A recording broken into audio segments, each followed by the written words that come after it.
Hello friends, welcome to my official YouTube channel. दोस्तों, इसरो यानी कि इंडियन स्पेस रिसर्च ऑर्गेनाइजेशन में assistant, junior personal assistant, upper division clerk और स्टेनोग्राफर का वैकेंसी का एक शॉर्ट नोटिस रिलीज किया गया है। डिटेल्ड नोटिस 27 तारीख को आपके इस पे इसरो की वेबसाइट पर या उसके पहले ऑलरेडी अवेलेबल हो जाएगा। अभी हाल फिलहाल के लिए शॉर्ट नोटिस है। इस शॉर्ट नोटिस में देखते हैं कि क्या इसका एलिजिबिलिटी क्राइटेरिया है और क्या क्या इंपॉर्टेंट चीज़ें हैं, क्या सिलेक्शन प्रोसेस है, एक एक करके जानेंगे। इसके बाद देखिए यहाँ पर सबसे पहले आप देख सकते हैं दोस्तों, ये आपका पोस्ट कोड दिया गया है और साथ ही साथ इनकी वैकेंसीज दी गई हैं, कितनी कहाँ पर वैकेंसीज हैं। लेवल 4 है, ध्यान रखिएगा, लेवल 4 है। बेसिक पे की अगर हम बात करें तो 25,500, ठीक है, 25,500 बेसिक पे। असिस्टेंट लेवल की जॉब है, देख लेते हैं। सबसे पहले देखिए अलग अलग जोन है। अहमदाबाद है, बेंगलुरु है, हसन है, हैदराबाद है, महेंद्रगिरी है, न्यू दिल्ली, श्रीहरिकोटा और तिरुवनंतपुरम। यहाँ पर आप देख सकते हैं post code number 1, post code number 2, post code 3, 4, 5, 6, 6 अलग अलग पोस्ट हैं, आप यहाँ पर देख सकते हैं। देखिए असिस्टेंट और अपर division clerk post code number 1, 3 and 5, तो 1, 3 और 5, ठीक है। ये कौन सी हैं? ये आपके असिस्टेंट की हैं और यूडीसी की हैं। असिस्टेंट हैं और यूडीसी हैं। बाकी जो आपकी बची वो कौन सी हैं? वो आपकी पर्सनल, जूनियर पर्सनल असिस्टेंट है और स्टेनोग्राफर है, ठीक है। तो ये यूडीसी की हैं जो मैंने रेड कलर से कर दी। बाकी जो 3 बच रही हैं ये आपकी स्टेनोग्राफर और जूनियर पर्सनल असिस्टेंट है। अब जरा एलिजिबिलिटी क्राइटेरिया देखिए दोस्तों, यहाँ पे लिखा हुआ है ग्रेजुएशन विद मिनिमम 60% मार्क्स और CGPA of 6.32 on a 10 point scale as declared by any recognised university. तो आपको ये चाहिए, ग्रेजुएशन चाहिए, 60% मार्क्स और proficiency in use of computers. ये इसलिए चाहिए क्योंकि आपका स्किल टेस्ट होता है, यहाँ पर आपका स्किल टेस्ट होता है, उसके मार्क्स नहीं जुड़ते हैं। जो मार्क्स आपके जुड़ते हैं वो सिर्फ आपका जो रिटन टेस्ट होता है, सिर्फ उसके मार्क्स जुड़ते हैं। फाइनल मेरिट में स्किल टेस्ट के मार्क्स नहीं जुड़ते हैं, क्वालिफाइंग होता है। इसके बाद जूनियर पर्सनल असिस्टेंट और stenographer, graduation with minimum 60% marks और CGPA मांगा गया है, ग्रेजुएशन चाहिए, या फिर diploma in commerce secretarial practice with minimum 60% marks. इसके साथ साथ यहाँ पर देखिए अगर डिप्लोमा मांगते हैं तो इन्होंने लिख दिया 1 ईयर एक्सपीरियंस एज स्टेनो और स्टेनोग्राफर, ठीक है, स्टेनोटाइपिस्ट या स्टेनोग्राफर। एंड तो ये इन दोनों में कोई एक आपका चाहिए एजुकेशनल क्वालिफिकेशन, या तो ग्रेजुएशन होना चाहिए, अगर डिप्लोमा है तो डिप्लोमा के साथ 1 साल का एक्सपीरियंस चाहिए। और साथ में क्या चाहिए? Minimum speed of 60 words per minute in English stenography, proficiency in the use of computer, ये चाहिए, ठीक है। अब आगे देखते हैं दोस्तों यहाँ पे क्या इंपॉर्टेंट चीज़ें दी गई हैं। देखिए थोड़ा इसको ध्यान से देखिए। एज लिमिट सबसे पहले हम बात करते हैं। 28 ईयर्स मैक्सिमम एज है, बोला गया है 16 अगस्त 2026 तक आपका मैक्सिमम एज। जनरल कैटेगरी का 16 अगस्त 2026 तक मैक्सिमम एज 28 ईयर्स होना चाहिए। 31 years for OBC candidates, 33 years for SC/ST candidates, ठीक है। इसके अलावा एप्लीकेशन फीस की बात करें, there is an application fee of ₹100 for all the post. However initially all candidates have to uniformly pay ₹500 per application as processing fees. The processing fee will be refunded only to those candidates who appear in the written test. तो मतलब क्या है? मतलब आपका दोस्तों 6 रुपये, 100 rupees आपका application fees है और 500 रुपये आपका इसमें क्या बोलते हैं, आपका प्रोसेसिंग फीस है। तो 600 रुपये का आपका फॉर्म पड़ेगा। लेकिन उन्होंने क्या बोला है, जो 500 रुपये है ये अगर आप एग्जाम देते हैं तो पूरी तरह से ये आपका रिफंड हो जाएगा। इसके अलावा देखिए इन्होंने बोला ₹500 is refund in full for candidates who are exempted for payment of application fees.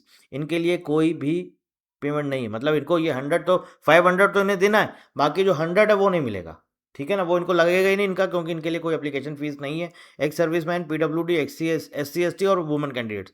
₹400 is after deducting the application fee in respect of all other candidates, ठीक है। आगे देखते हैं पे एंड अलाउंसेस। इसमें देखिए दोस्तों क्या है, यहाँ पर बोला गया है कि आपका बेसिक पे है 25,500 पर मंथ बेसिक पे। इसके अलावा dearness allowance, DA, house rent allowance, HRA, transport allowance और भी साथ साथ जो कुछ भी होगा वो सब सारी चीज़ें मिलेंगी। प्लस ये बोला गया है employees will be governed by the new pension scheme, ठीक है, यानी कि NPS। आगे बात करते हैं दोस्तों, इसके अलावा देखिए क्या बोला गया है यहाँ पर, for further details and for applying please visit ISRO website. तो इसरो वेबसाइट पर अभी ये शॉर्ट नोटिस है, आपका ऑनलाइन जो रजिस्ट्रेशन स्टार्ट हो रहा है दोस्तों वो आपका 27 जुलाई 2026 से स्टार्ट हो रहा है और लास्ट डेट हमारी रहेगी 16 अगस्त 2026।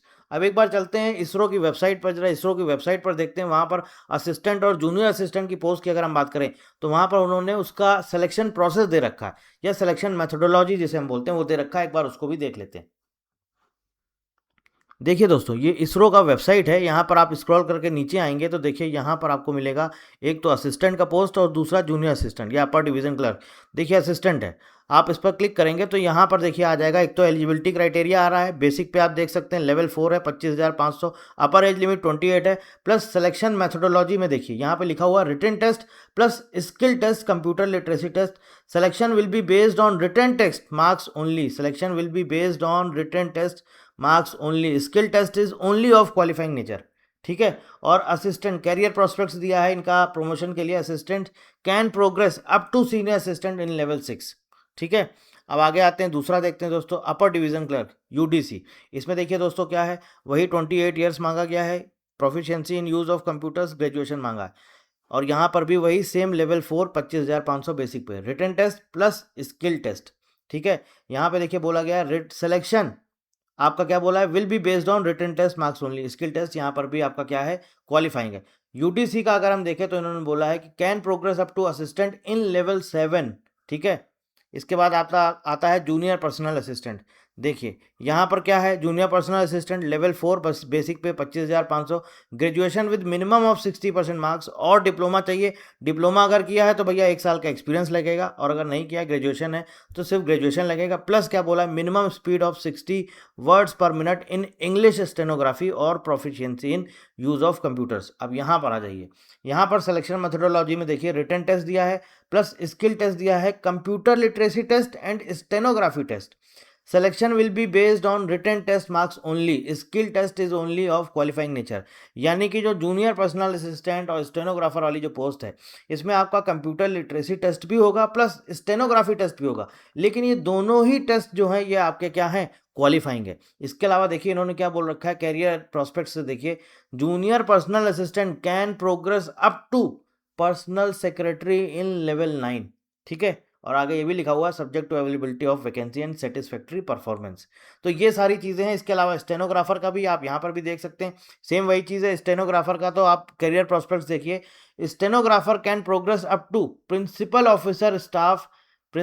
Staff officer in level 13। आप देख सकते हैं कहाँ तक प्रमोशन है। Stenographer level 4 basic pay 25,500, age limit 28, written test plus skill test. Skill test में यहाँ पर भी आपका कंप्यूटर लिटरेसी टेस्ट और स्टेनोग्राफी टेस्ट है, लेकिन ये पूरी तरह से दोस्तों क्वालिफाइंग है। यानी कि आपका जो मार्क्स जोड़ा जाएगा वो सिर्फ और सिर्फ दोस्तों रिटन टेस्ट का आपका मार्क्स जोड़ा जाएगा। सॉरी। ठीक है, ये आपने देख लिया, सारी चीज़ें हो गई, समझ में आ गया। अब इसके अलावा अगर आप कुछ देखना चाहते हैं, अभी हाल फिलहाल के लिए अगर हम इनके करियर सेक्शन में जाते हैं इसरो की वेबसाइट पर, तो देखिए अभी हाल फिलहाल यहाँ पर कोई रिक्रूटमेंट नोटिस में अभी वो नोटिस आया नहीं है, शॉर्ट नोटिस आया है। जैसे ही वो नोटिस यहाँ पर आ जाएगा, वो नोटिस डिटेल्ड वीडियो मैं आपको ऑलरेडी प्रोवाइड करा दूंगा। बाकी कुछ पूछना चाहते हैं तो आप वीडियो के नीचे कमेंट करके पूछ सकते हैं।